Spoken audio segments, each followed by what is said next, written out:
এখন আছি আমি আলুর জমিতে। মানুষে অনেক অনেক সময় বলা হয় যে এই শালা আলুর মতো রে।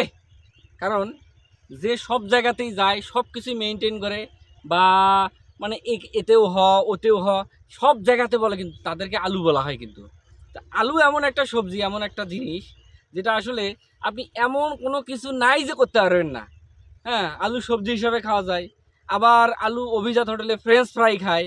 আবার এই আলু দিয়ে মাছের মধ্যে, গোছের মধ্যে যা যেখানে যখন যেভাবে ইচ্ছা সেভাবেই কিন্তু দেওয়া যায়। তো আলু গতবার বা তার আগের বার আমার মনে হয় দাম ছিল বেশি অনেক। কিন্তু গতবার আলুর অবস্থা কিন্তু খুবই খারাপ ছিল। আলু শেষ পর্যন্ত স্টোরেজ যেগুলো ছিল সেগুলো ওখানেই ক্লোজ করে দিয়ে আসতে হয়েছে। হ্যাঁ, এখন এই দামটা না পাওয়ার পরেও কিন্তু আলু করা হচ্ছে। দেখেন, বিস্তীর্ণ জায়গা জুড়ে পুরা আলুর ক্ষেত আর আলুর ক্ষেত। ওই দিকটা দেখাও, যে যতদূর যায় এই পুরা পাথার আলু, পরে যে পাথার আছে সেটাতেও আলু। এগুলো যাবে কোথায়?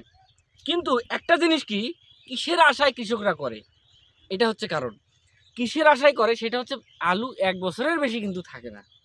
তার মানে গত বছর দাম নাই, এবার কিন্তু হতেও পারে, সে আশায় কিন্তু করে।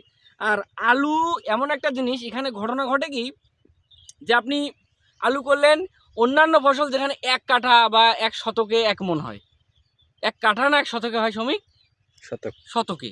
তো তাহলে যদি মন, এখানে সে জায়গাতে ডাবল হয়, অর্থাৎ ফসলটা ডাবল হয়। যদি দাম হয় তাহলে তো গুটি ফিট, আর যদি না হয় তাহলে সেই জায়গাতে। এজন্য মানুষ কিন্তু আলু বেশি করে। তো আমাদের এগুলান মানে মোটামুটি আমরা করছি বগুড়ার আলু মনে হয় যতদূর সম্ভব, তাই না? তো বগুড়ার আলুটা, লাল আলুটার একটু দাম বেশি থাকে।